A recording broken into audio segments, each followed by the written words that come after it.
Hello everyone! Good morning! Today Diamond and I set out as a mobile group for fishing. In short, it's been a while since we went out mobile. There's always a bunch of stuff, clothes, seats and everything else. And we decided, let's do it. Quickly at dawn. You know how the guys say, on a bike, on a motorcycle, wherever they arrive? We took this kind of backpack with us. Now we're going to show you, we have the guys over there. You wouldn't believe what's in this backpack. In short, Dimas, oh, come on, no, don't take it off, don't take it off. Turn around. Look, we just attached a little stool there. Right on top, it doesn't fall down because we have water. On the sides, in general, everything seems to be fine.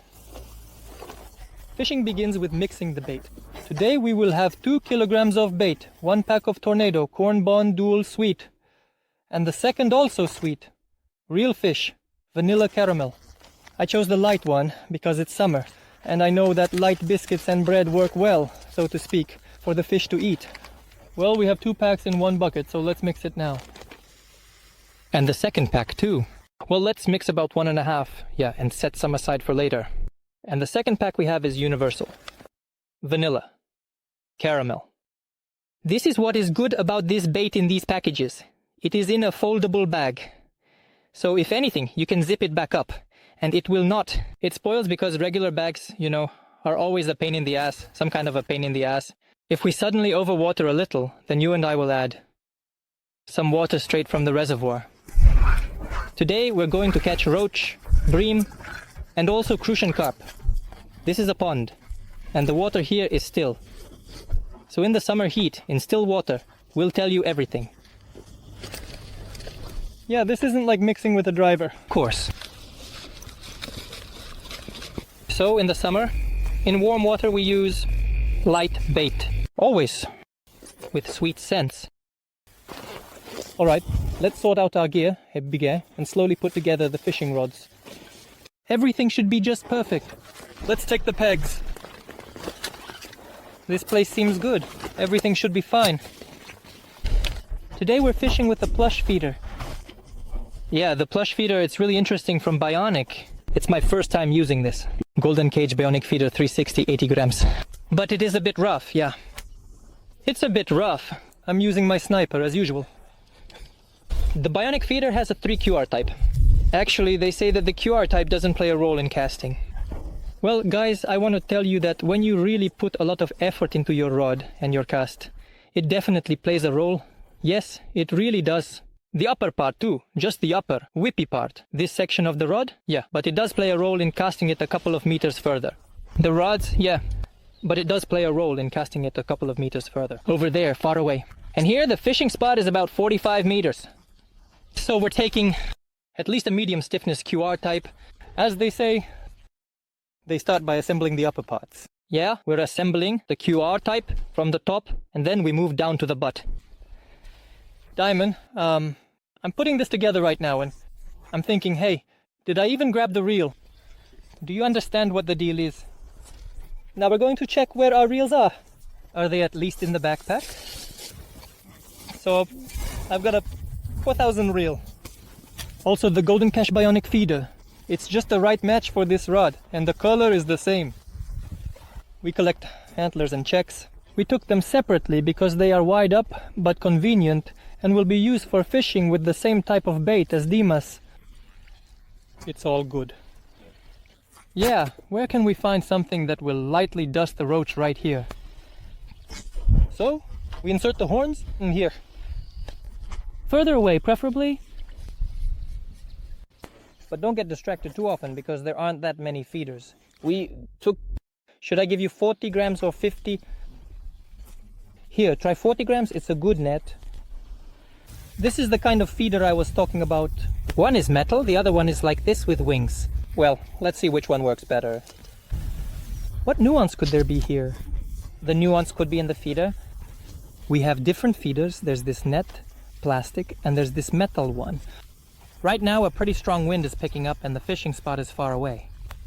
So maybe we'll go ahead and use the metal ones with this kind of front center of gravity to cast further. And also, guys, I used to get a lot of questions in the comments, like last year at fishing, people were asking Seryoga, why are you wearing that thing? What is it? Why do you need a buff, right? A buff. A buff is this thing that we wear on our heads during, well, in winter, and now, of course, during the heat. Why do you need it? Well, I'm going to take off some layers. It's going to be hot for me. Yeah, a bit later. The sun is strong, my suit is light, and below it's a jersey, yeah, which is well ventilated. And the buff covers the ears and neck. Last time my neck got really sunburned. My arms are fine. The jacket covers everything. Yeah, it's light.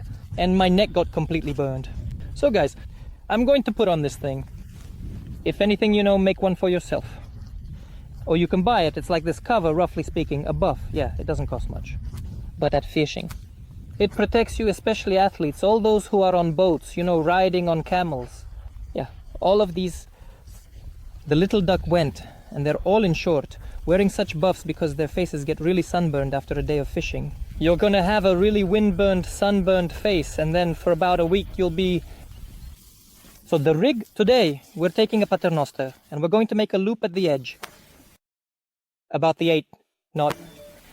And we'll thread it through here. Hop, the diameter. This one here, the loop rings should be the same diameter as the feeder. Now we thread this feeder through here. We're opening it up, sticking it in. And we have our rig ready. So we have the line here, the feeder, and at the bottom we're going to tie the hook link. We're continuing to bait up as filling the feeder. Into the feeder. We don't pack it too tightly, just press it a little. And there, at our spot, guys, the main thing is not to mess it up, so you always cast accurately. In bodies of water like this, with still water, it's very important. We don't tie a leash now. I always say this, we just feed Ja. And then, when we make about 35 baiting casts, we'll start fishing right away. We're not doing a big initial baiting today because did you hear that sound? Yes. We don't do a big starter feeding because you and I, there's not much bait. We arrived at the motorcycle pile. I'm laughing. There was such a sharp sound and Diamond's feeder flew off. Yeah, you shot it off. In short, this is a sniper. We have quite the one. Well, that happens. I just tied a rig for my friend, and he took it and broke it. He just tied it. Yeah. On the second cast. Damn, she... Well, that's something... Our bait isn't too wet. It's slightly dusty. And off we go. Hopefully we won't break off. Whoa. We've got contact. As we always say. What's the main thing when fishing? A cloth. Without a cloth, guys. Of course, you will be all dirty. The rod will be dirty. This won't be business for you. It's not fishing. Here we go. Whoa. There it goes. All right, we've baited up. Now I'm threading the leader through here into the loop, just like I told you. We open the loop and off we go. Whoa! The method is loop to loop. We're threading all of this. Got it! Our leash today will be made of 0.15 fishing line, maybe a little thinner, but there is grass on the edge here, and when we pull it out, it often breaks, so we don't make the leash too thin. The length of the leash is also important, guys. On still waters, we don't make the leash long. Well, somewhere around ½ meter. A long leash may not be a bite for the fish, because they tend to circle around the feeder in this area, because there is no current. There is nothing like that, you know, to make them circle a lot. The only thing that can make them circle is our bait spot. She is used to swimming here in relaxation. The only thing that distracts her here is a pike, just some kind of predator. That's why we use short leaders. Even for bream, we still keep them short. Bait it there. Today we're using maggots as bait. I'm going to share a little life hack about it with you. We're going to hook, I don't know, 2 or 3 maggots to start. To understand how the fish will behave, let's use 3. 3 live maggots. A good hook, it's completely covered like this. Do you see how they're moving? Hey there! We know that maggots can smell because they're stored for a long time and can have a rotten meat odor. Good morning! They give off a rotten meat smell. What are we doing? We take some tasty bait and sprinkle a little bit in there, just like this. And that's why in about 10 minutes they'll all start to smell. And the fish will be better. Where's the grass? Right there, just behind the reeds, right? Yes. Yeah, we need to cast it further over there. There's a good spot further out. So can you tell me, I'm casting now, I'm throwing it over the grass, right? Yes. Great, over there, yes. Well, there's some grass there too. You need to throw it like this. A little to the left, right? Yes. Well, my partner will be in a good spot, and I'll be in the grass. One of us is definitely gonna get lucky. The bite was bad. There was no bite. When the fish are biting well, right? Guys, the first cast is very important. On the first cast, it is you who understands the activity of the fish. As I always say, what kind of activity? Is there any, whether you chose the right place, point, and everything else? But it's not biting right away. We knew that and understood it, so we're just waiting. The interval between casts is short. About 5 minutes. We're waiting for the fish to come over there and at least bite something. Dima already had a bite, but I haven't had one yet.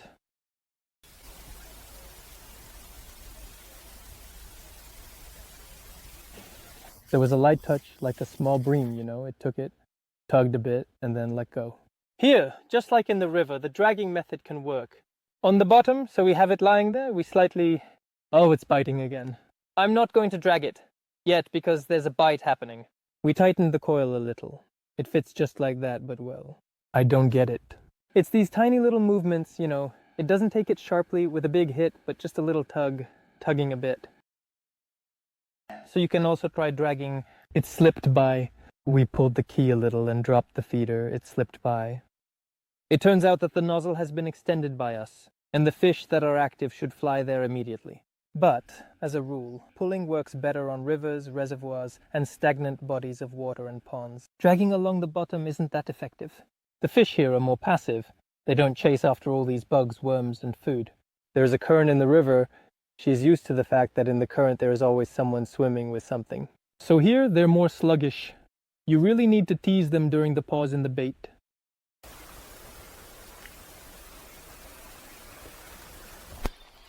Well, there was a bite. Let's take a look now. Maybe something small, you know. Let's take a look. Now. Yeah, I'm pulling something. Let's see what's going on in the hole. Bogeyman, there's something there. Come here! Whoa. A roach. What the net? Well, let's go. Well, there's the first fish. Roach. Just as we said, just as we expected. Not big yet, guys. But there is one. Let's give it a try. I think it will get better from here. Diamond says let's get the net right away. We didn't come fishing for nothing, right? The combination of 2 maggots worked. 1 red, 1 white. Yeah, these are getting in the way of your cast. Guys, I have a video I shot at the beginning of this season about casting. So it turns out I cast sharply like this, and my leader doesn't go far at all. And Diamond is classic, but ordinary. And when you bring the rod behind your back, the long leader brushes against the grass so it doesn't break off. Tear up the burdocks. Yeah. I cast without a leader, yeah. And now I'm just sitting here waiting for it to bite. It happens. Well, there's nothing wrong with that. We're all fishermen, damn it. I once cast and got snagged on this branch over here during my last fishing trip. I think, what's going on? I pull it out and then I see that it's actually biting. Come on, I have a bite. I think what's going on, it's not biting, it's unclear to me. And then I see it's flopping around on me. So, how does it feel? What do you say? Is it sitting? Yes, a roach. I can see you're pulling. I'm lifting, come on, reel it in. There's some grass there. Maybe it's a bream or a nice roach. There's Dima here. A nice little roach, yeah? Take. And if you're scared, just take it, come on. It's a good one, I'm listening, mine. It's a normal size, say, let's increase it by 3 maggots. Yeah, and I waited longer. I'm unhooking throwing the net out. Yeah, I've done everything.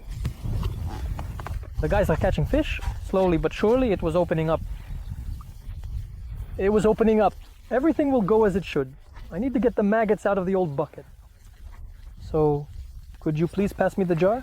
Thank you. Let's get the maggots, the bucket, and keep fishing.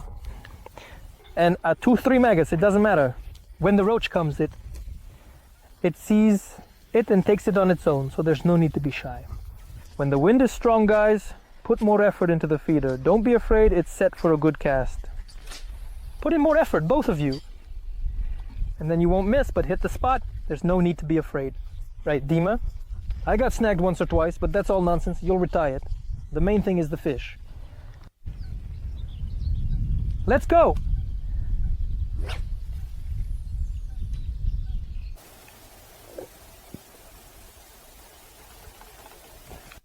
So I've got a bite. Someone's got a good one sitting there. Sits. A good. Roach? Yeah. Slowly, the bites are good. It's fine. It's a convenient little rock for the jars. Yes? What a girl you are. She took it well. You hear the whole thing is that a guy just came by. We communicated with him. Yes, everyone found it in their own way. And he says he catches fish using a spring. Just casting it out. Yeah, sometimes they bite. He had a bite that almost pulled him off his spot. Yeah, he says they bite sometimes. And the funny thing is, he said he uses just one spring. He has 4 hooks, yeah. 4. And we only have 2 between us. You have 1, and I have 1. What's going on? Yeah. There was a hit. It had some power.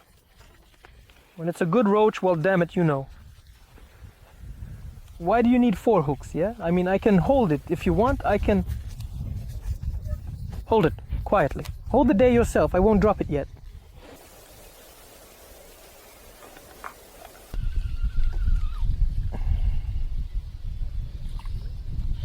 Here's Venka, the average girl, spat well.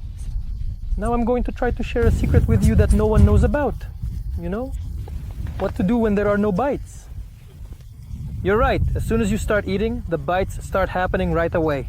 I don't know how it works, but it never bites like this. You just start, either drink tea or get distracted, and then you feel a pull, like it's biting, then on the feeder. I'm starting to cover up constantly, so I need to grab a snack.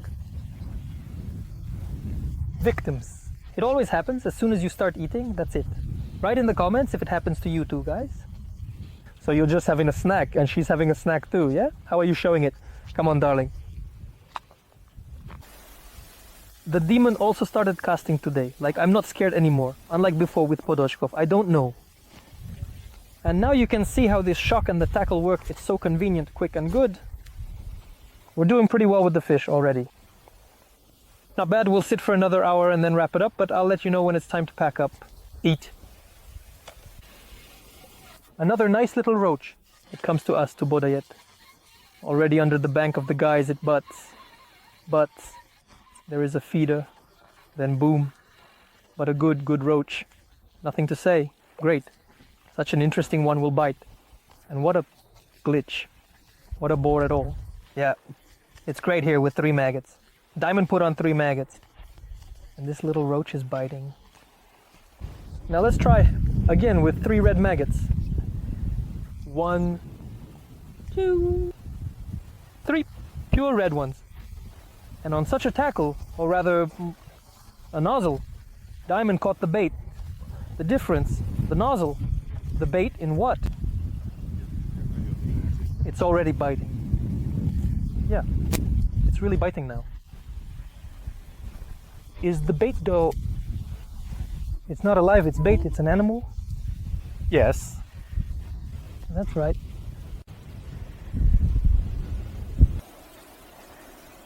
She keeps trying, nothing at all. Just a little bit. It seems like he has a bite. Inches food constantly. It's gotten better. Well, Simon, another one is pulling. This one is also good. Senor, I arrived. Guys, here's the thing. I already asked you and I just asked Diamond. We discussed opinions, agreed on maggots. So you drive around in packs? Yeah, well, they sell. Red and white maggots.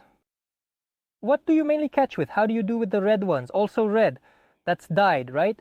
Someone wrote in the comments that the red maggot is the larva of other flies. It's dyed, they color them, you know, before it screams? No. not before it croaks. It's red, but it's dyed. But someone wrote that it's the larva of a different type of fly. I don't know, let's discuss it in the comments. And the most important thing is that, well, for us, when we hook 2-3 regular white ones, it bites better. If we only use red ones, or if we mix it up with red, for example, 2 whites and 1 red, it's still somewhat okay. But if it's just the red ones, the bites are worse. It's not just at this body of water. Or does it not bite at all? Have you ever had that happen? But I'll tell you, I know a guy who caught fish using larvae already on dry bait, on cocoons. And it was biting and biting. Well, you'll see. So write about the colors of the scum, what do you think? But for us, it's just white. Therefore, when they pour it on us, you sort it out and don't give it to us once such a woman can. I'll sort it out. Yes, take these reddened ones back.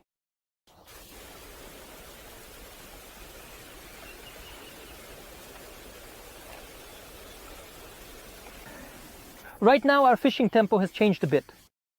We make our casts more often, so we get bites more frequently. So we wait for about 5 minutes, maybe 5 or 7 minutes, and then we recast. Usually if there's a bite, even a small one, we set the hook and the fish is there. It's sitting, the sizes vary, and there are big ones. Yes, there are small ones and there are really nice bream. So far, apart from roach, there has been no bream. No Crucian carp, no one. Although there are days when, on the contrary, it bites a lot. In general, fishing in still water it's not the same as river fishing. Completely different. The fishing technique is different. The leader is different. Accuracy is very, very important in still water. Because in the river, as I said, the fish are more active. They're used to it. There's a current there, more fish. Yeah, it's river fishing. There it is, swimming back and forth and chasing. You can use a long leader. It might bite while it's falling. I haven't had a single bite on the drop here. Not a single one. I mean, everything is just biting from the bottom. When the bait has already fallen to the bottom and has been sitting there, the fish just found it. There was nothing on the drop. By the way, there are bleak here, like this huge one, about 20 centimeters. I caught one last time. It's such a bleak. You know, I think, what kind of fish is this? A pike. It's just huge. Despite the headwind, the feeders, they cut through well with front weight. They reach their destination. I want to tell you guys that a steady headwind is sometimes even better than a side wind. You're hitting the spot more accurately. You just throw it straight. You know you need to hit the spot directly, and that's it. And when the side wind is blowing, it constantly drifts left and right. And you start to squint. You see both of them over there. And it's naturally red, look.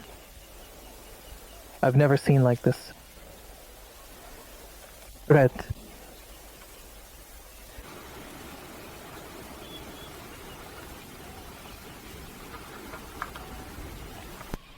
Not bad. I think it's a roach coming in.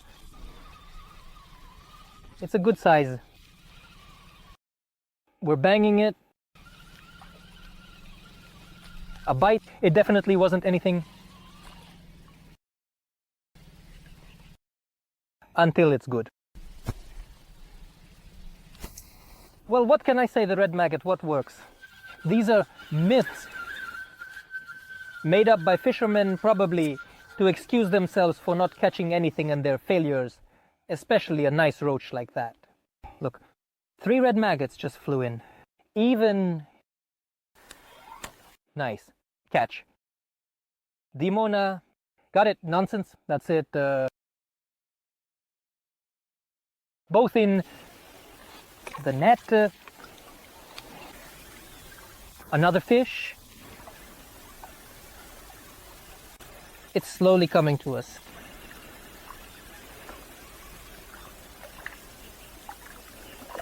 We fed them well, good roach. Super, super, just great. Look, what a clear one.